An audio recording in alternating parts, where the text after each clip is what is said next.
Hi. Hey, friend, give the people your name and your pronouns, please. Hi, Rone, and pretty much they, them. I will accept all pronouns, but they, them are the ones I prefer for myself. And that, for clarity, that does mean that you're non-binary, right or wrong? Yes, Okay, okay, I dig it, I dig it. And how old are you, friend? 35. 35. You're gray and young, friend. Or is that gray not natural? My mama was living with me for 3 years, and she's like one of those toxic Christians, so she stressed me out. Where are you located, friend? San Diego, I'm out here in Cali, down at the bottom. And you said that your mom lives with you? She did. She did. And you grew up in toxic Christianity. Specifically toxic, a toxic Roman Catholic household, but yeah. Catholicism is more so witchcraft with nobody saying it out loud, and the biggest difference historically is the Bible that we use. So they have the Roman Catholic Bible versus the King James version. He wanted to get divorced. The Pope wouldn't allow him to get divorced, so he decided to burn some books in the Bible and create his own Bible, and then give that out for all the rest of the Christians to actually use. What is your zodiac or your B-Day? Capricorn. Capricorn, which month? December. I Which, know. We mean. We mean. Basically, the biggest stereotype is that we're mean, but we are mean. But it's once you get to know us, we're the sweetest people, and we will support you 200%. We'll always be there for you. We're faithful, but we're always. It's just kind of like we're mean because it's just like, nah, your energy don't feel right. Don't look at me. Like, take that mess over there. and how do you identify as far as sexual orientation? Pansexual. Okay, hey friend. And what do you do for a living? Uh, a lot. So I am a data analyst for a government contractor. I'm a massage therapist and a body cavitation tech. A body. Body cavitation. So you use sound waves and heat to break up fat in the body and tighten skin. Why would you say that you're a single, friend? Currently, because my ex was trash. Trash house so wrong. So, long story short, I told this cultural story about giving somebody a watch, like if you want to break up. And and this was at a big dinner in front of like a bunch of friends. And 2 weeks later, he had a watch for me, but he had been cheating for like 3 or 4 months with somebody else that I had turned down years ago, and he knew about it. Like I explained to him, like this person is trash. How long were y'all together? Uh, about a year and a half. Like we started at the end of 2019. We ended in August of 2021. Are you ready to get back out there yet or no? Yeah, I'm ready to get back out there. I've been dating around, talking to people, experiencing new stuff. Low key, high key, like trying to date this couple, but things are going back and forth. But technically, I'm still single because I'm not nobody's person yet. You're open to non-monogamy? Yes. Would this be your first time dating a couple? No. How has that worked for you in the past? The last two couples that I've dated have actually they're lifelong friends. Love them to death. Sometimes things just didn't work out, but I mean, it was absolutely fun. I love being part of a triad. I love like being in it. There's so many benefits. It's the main benefit everybody's thinking of. It's not like what is it, like a rotating sex thing. It's more you have multiple incomes to actually depend on, so you guys can get together, do things, have trips. I had one couple who was helping me get everything together for school. One of them was a psychiatrist. I'm trying to finish my psychology degree, so there was a lot of guidance there, and still that guidance is still there. So there's For me, I always look for people that are going to elevate me. So it's like, I will bring you with me, but also bring me with you, just as long as it's not down. I think that people just aren't focused on it because you look at somebody more so as a sexual being, and that's all you really want from them. And then you start to realize that there's so much more to a person. In these cases where you dated couples, is it a thing where you've been like into one partner and they bring you into the relationship, or is it a thing where you're interacting with both partners in the same ways, romantically and sexually?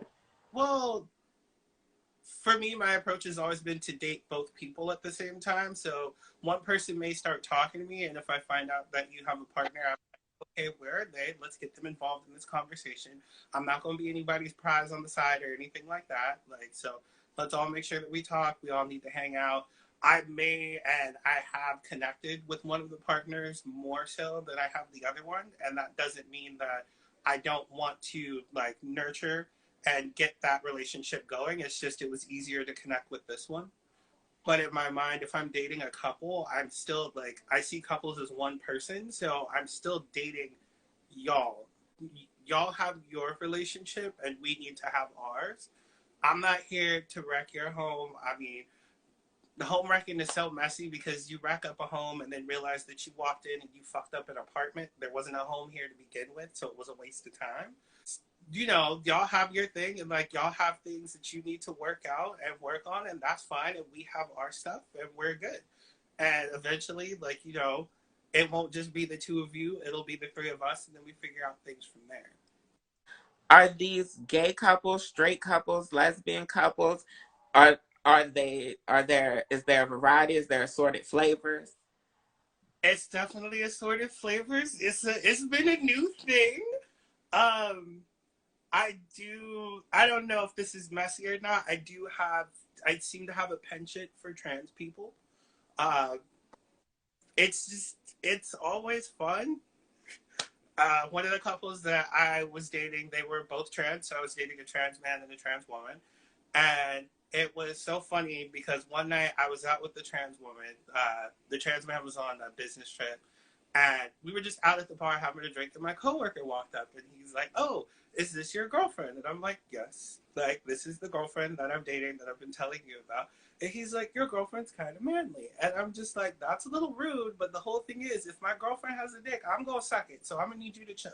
Like, my whole thing is like if I'm attracted to you, I'm attracted to you, and we'll work everything out later.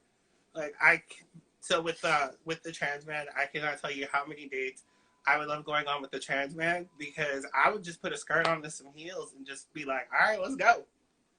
What would you say is a strength for you in a relationship? The patience that I have, like, and as long as you're trying, I'm good. Like if I come to you and I'm like, hey, you did this and that hurt me, please don't do it again. Even if you do it again, but you've been trying not to do said action again, then I see that and I recognize that. And I have patience for that. It's when you stop doing that, it's when you run out of patience that things start to actually like fall apart. I would think that my biggest weakness is um it's the self-sabotage. If I see you like so if I see you stop trying, then I'm done. Like I've already cut it off. Like if like I'm like, okay, I told you this, you stop trying. This is strike two. We don't get to strike three because the first time you did it with your whole chest. So I'm very unforgiving in that sense. So it's just I'll just be done. Could you describe your ideal partner to me? Somebody who has some of the same qualities that I do. Patience, um, I'm sorry, somebody's saying something. I just realized there's a little chat down there at the bottom. Seems like it boils down to trust issues. I would definitely not say that it would be trust issues specifically because if you tell me that you like if you tell me you're about something, I'm gonna believe you by default.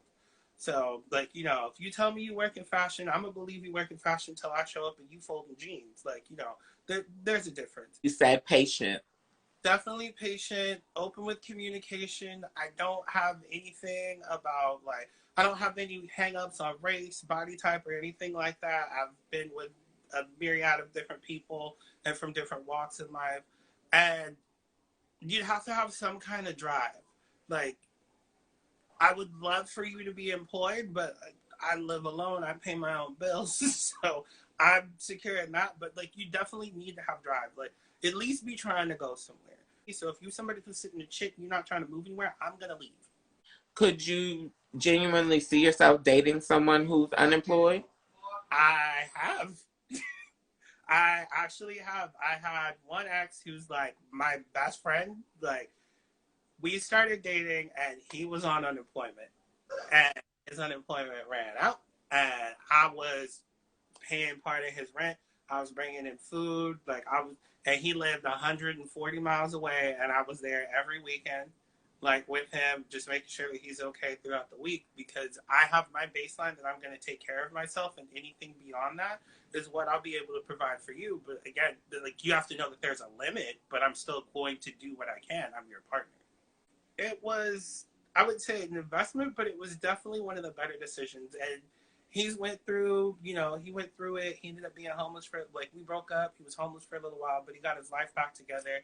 And like, I talk to this fool like every day. Like, he's one of the first people I say hello to. He's one of the last people I say goodnight to. Like, he went through and he got his life together. He didn't get it together when we were together, but he came back, and that same support that I showed him, like, he shows it to me. Like, he'll just drop some money in my Cash App for whatever, or be like, go buy yourself something nice. Like, if I want a video game, he'll buy it and send it to me. I do believe in potential because the whole thing is we're always constantly evolving. Like, look at a picture of yourself 3 years ago. What are your deal breakers? Because you seem pretty open. So what are deal breakers for you? Uh, Lying is a big one for me. My other big one. Some people might not like this, but people who are not responsible with their sexual health.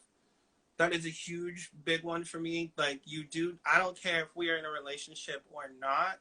Even if we're dating, every 3 months you need to be getting that checkup. If you do happen to be HIV positive, you need to be making sure that you're taking your medication properly, doing everything to make sure that your immune system is as good as it can be. Because, like, I don't want you running around here not taking your meds or feeling like you're not worth it. Not taking care of your mental health is a huge one for me. I'm somebody who has mental health challenges, and we're talking, I went to my doctor and I demanded treatment. It wasn't, oh, I feel this. I was like, what are we going to do about this, and why should I keep giving you this money? So how are we going to fix this? So if you have a mental health challenge and you're not taking care of it, or you're actively avoiding it, that's a big no-no for me. Would you consider yourself more of a dominant or a submissive personality in relationships? That depends on the energy. 100% on the energy. I mean, I've been that person who's completely not embarrassed to the person that I'm calling daddy, being around their friends, and they call that person sis. I'm still not embarrassed because, okay, that's sister daddy. That's fine. Dom and submission, it's a spectrum, and it's not even just the energy, because the energy changes moment to moment. And there are times where, like, I tend to fall more in the Dom thing, but it's just in my head. Like, I'm like the bigger person, so I'm more of like the protect. But I'm the person that I'm walking down the street, nobody's gonna try to fight, or at least they gonna think about it for a hot second. If somebody actually is dominant with me, because it throws me off a little bit, but I still love it. There's so much stuff that I've done with the kink community and everything, and just with Dom submission, it pisses me off so much that people see it as such a binary thing, where it's like you have to be Dom or you have to be submissive, because 99% of these people that you feel are dominant are just aggressive bullies that got bullied in high school and now need to bully their partner. Like, for one, like, the thing, I give off that BDE so bad. People actually think I'm 6'2". I'm 5'6" on a good day. When were you last physically intimate with someone? Mm, let's say 2 weeks ago. I think Eric was here 2 weeks ago, 3 weeks ago. Okay, and I already spook set that that is part of the couple that you're dating. So Yes. so it's no need to ask why not, because we don't know. And you are welcome to come back and check in. I'm always here to be nosy. think that was the last time, but it was just something. It wasn't like full on sex. It was just like kind of quick, but it was like, that energy was there, and it. What is your age range for dating? My age range is typically 5 years, give or take. Like from like where I'm at, like at this point in life, I have made exceptions. I mean, I was 25 when I was dating this 51-year-old, but he had money and he flew a bitch out to Miami, so I didn't have shit to say. But typically, I do try to keep it like 5 to 5. But like sometimes this boy be looking real good, but sometimes so do his dad or his mom. How do you feel about kids? Would you or have you dated someone with kids? I have dated people with kids. I love kids. I would love to have some of my own, but if that's not in the cards for me, that's not in the cards for me, and that's okay. But kids are cool, just as long as your other partner or like baby's mom, as long as there's nothing crazy going on with that, I'm cool because I'm calm and I do the tea and the incense and all of that, but I'll lay you all the way out like a brick. Like I have no qualms about it. I'm here for it. And how do you feel about marriage? I would love to do it. Like I would actually love to be married if for two reasons. One, I have always like when I think about like marriage and everything, anytime I think about it and I have free time, I'll design a wedding dress. It's always been a dress. It's never been a tux. Like my whole life, I'm just like, I'm gonna walk down the aisle in a dress and nobody's gonna have anything to say.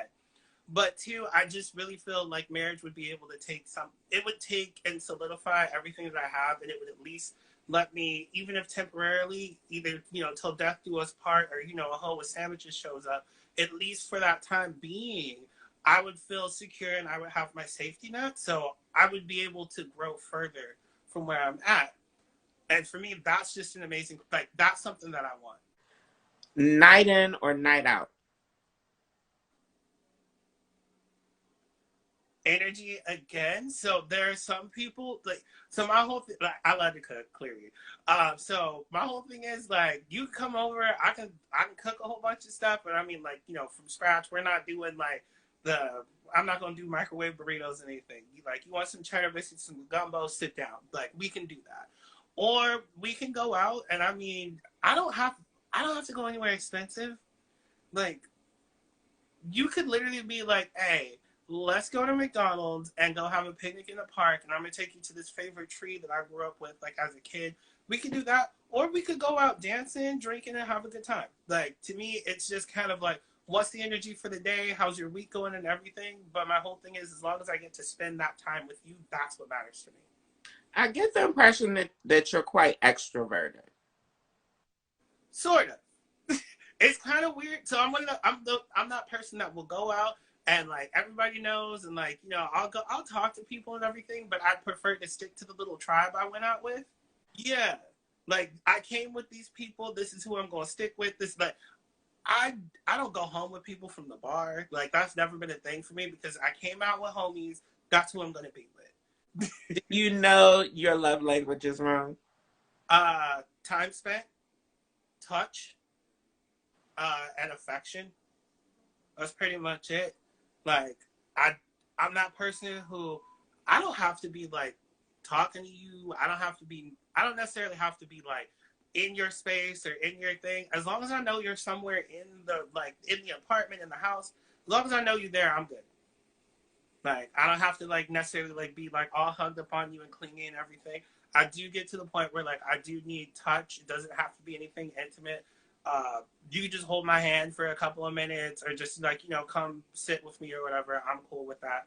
And then just affection, because people are so afraid of PDA, and for me, being part of the queer community and you showing PDA is amazing, because you're that proud and that willing and that wanting to be with me that it doesn't matter who's around. You can show affection at any time in any given space. Are you willing to relocate for love, or is San Diego it for you? I will relocate, but I'm also going to bring you here because home is home. I'm sorry. The only city in California that's, I would say, better, but it's on the same vibe as San Diego would be San Francisco. LA, cut it. But Tell the people how to get in touch with you.